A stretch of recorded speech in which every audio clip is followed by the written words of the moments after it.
On va parler maintenant toujours de ce qui se passe sur le territoire de Saint-Herblain et de Nantes, à Bellevue, mais ailleurs, avec Louisella. Louisella Rimola, rebonjour. Oui, rebonjour. Buongiorno. Buongiorno. Voilà. Ci siamo ora. Alors, faut pas aller trop loin. Je rate.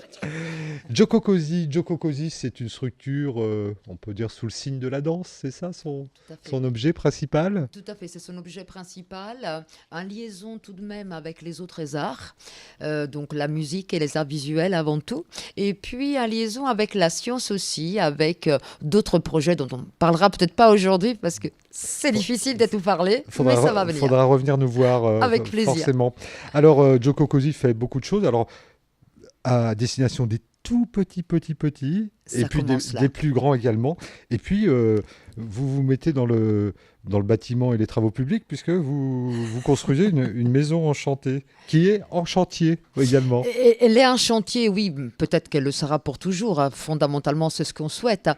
Mais en tout cas, c'est un chantier qui est commencé donc au Centre culturel de la Bernardière, désormais Grand B, avec les usagers, avec l'atelier de couture de Fanny Burlac, et puis avec, bien sûr, les adhérents de l'Estran Gioco Così, les personnes qui fréquentent nos ateliers de danse et danse et musique, dans ses vidéos, dans sa adulte-enfant, dans ses chorégraphies. Voilà. On a proposé aux personnes de construire une brique de cette maison.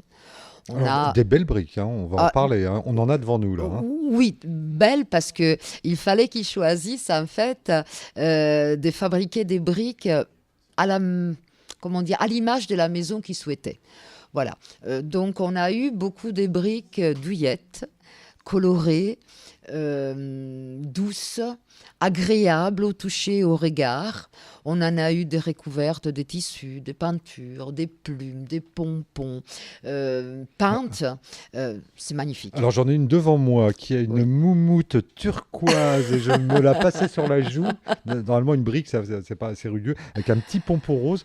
J'ai laissé devant moi parce que je sais pas, ça m'apaise quelque part. Je sais pas. J'aimerais bien une maison construite avec ce genre de briques. Alors tout ça, Louisella, Exactement. c'est un prétexte à la rencontre. Alors dans cette maison, on peut Oui. bricoler, on peut chanter, on peut danser, on peut discuter, on peut même faire ou entendre de la musique. Cette maison enchantée, c'est ça, c'est un prétexte un peu nomade sur le quartier, sur le territoire ici. Comment ça se déroule? C'est Et exactement ça ça. commence le 1er juillet.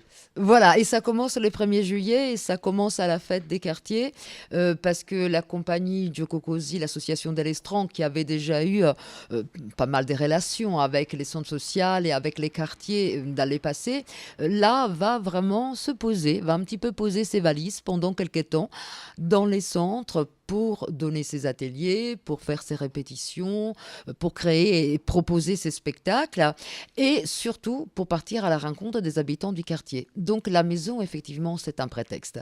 Alors, il y a un terrain de travail pour vous, c'est la relation parent-enfant. Est-ce que là aussi, ce sont des propositions, des lieux, des temps, justement, pour réinvestir cette relation parent-enfant? Tout à fait, tout à fait. Ça fait partie du projet, cette maison en chantier fait partie du projet à tout petit, projet qui est Un atout comme un atout de carte, un atout, oui, bien c'est sûr, ça. un atout, quelque chose, écrit en un seul mot. Bien sûr.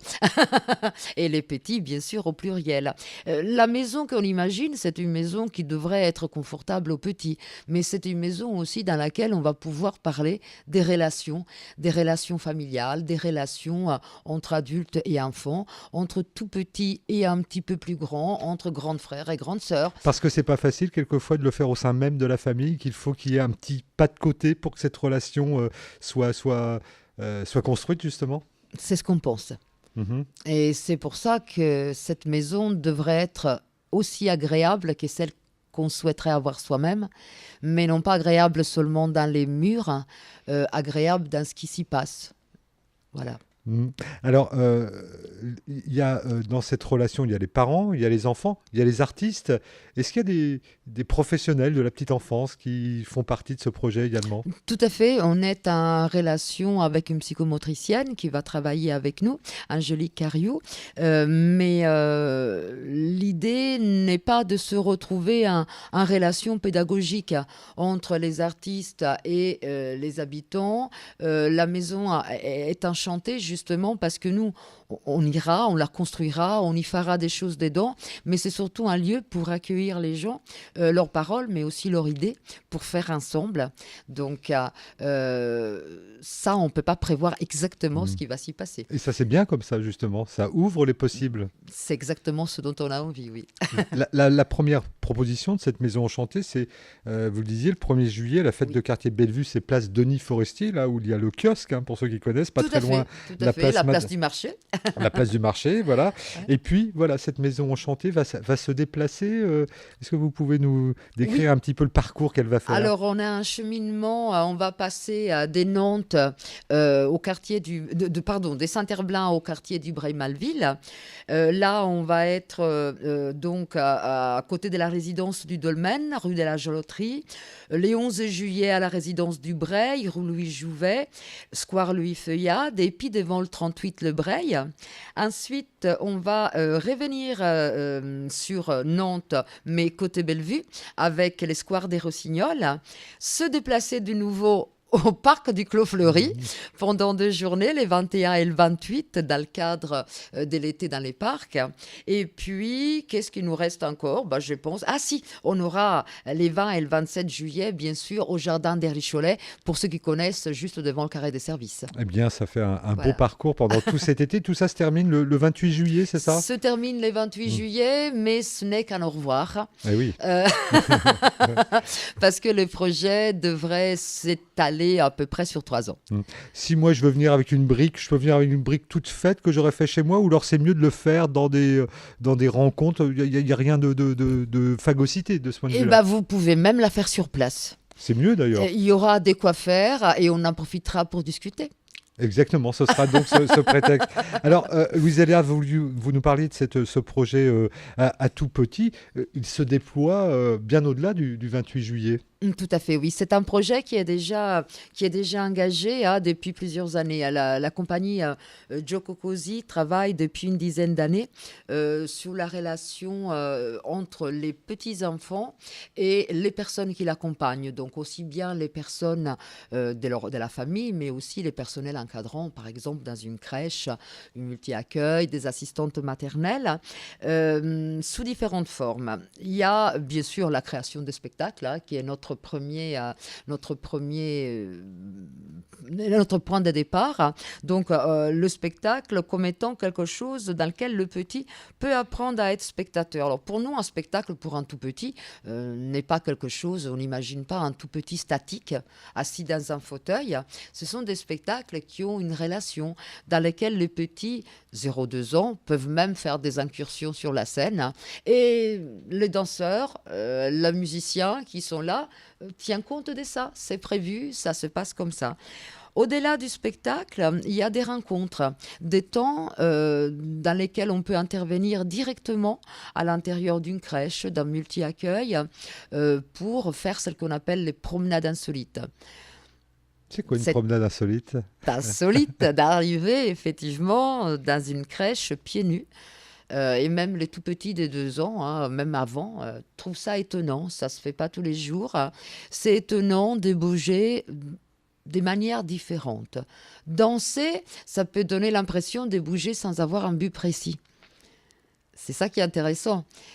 Mais c'est déconcertant. Quelqu'un qui ne parle pas ou qui parle peu, qui raconte ce qu'il fait. Parce que la danse, c'est un langage, c'est ça? Absolument. Vous êtes danseuse, vous connaissez bien ça? Tout à fait. Et du coup, passé le premier moment des surprises, le langage du corps parle forcément aux 0-2 ans, puisqu'ils sont à 100% là-dedans. Une relation s'instaure.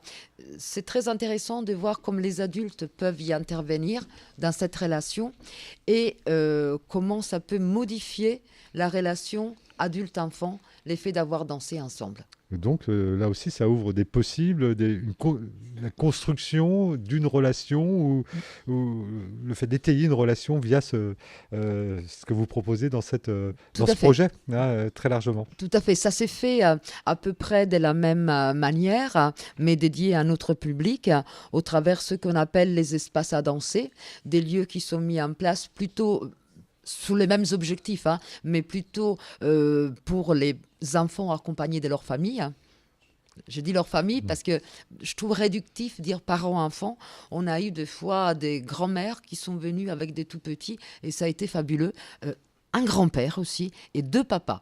C'est pas souvent, mais Ouais, ça arrive. Et ça, d'accord. c'est important de le dire. Voilà, Voilà, de le souligner, que la relation au petit, au corps du tout petit, en principe, ça ne devrait pas être réservé aux femmes. aux On femmes. en Mais là parlait tout aussi, à l'heure. voilà, il y a sans doute de l'égalité à rétablir. Et là, ça rejoint un peu les propos de Corinne Provost tout à l'heure. Oui, faire comprendre au papa que c'est un plaisir. Eh oui, bien sûr, c'en est un. Donc la Maison Enchantée, eh bien, on pourra la retrouver dans moult lieux pendant tout ce mois de juillet, hein, du 1er au 28 juillet. Je crois que demain, vendredi, il n'y a pas quelque chose qui se met au bas de l'immeuble ici, Alors, au bas rue de Charente. l'immeuble, rue de Charente, là, on va essayer de monter de manière plus ou moins définitive, hein, parce qu'on a déjà fait quelques essais, la maison enchantée en chantier, elle va se monter en vrai. Donc si toutefois vous passez par là, ça sera avec grand plaisir qu'on vous accueillera pour un bon conseil, une idée, une petite danse ou un temps de musique. Bien, rendez-vous est pris en tout cas. Et puis au 9 rue de Charente, là où se trouve JTFM, où également se trouvent les locaux provisoires, comme pour la radio, hein. Tout à fait. Voilà, juste derrière la Maison des Arts, pour ceux qui Juste connaissent. derrière la Maison des Arts, et puis entre 10h et allez, on va dire 16h. C'est parfait. Eh bien, rendez-vous pris, puis on peut aller sur le site Joko Cozy et on aura tous les détails de ce projet, des projets nombreux de la compagnie Joko Cozy. Merci. Merci beaucoup, Louisella Merci Rimola. à vous de nous inviter à parler de tout ça. C'est toujours un plaisir de discuter.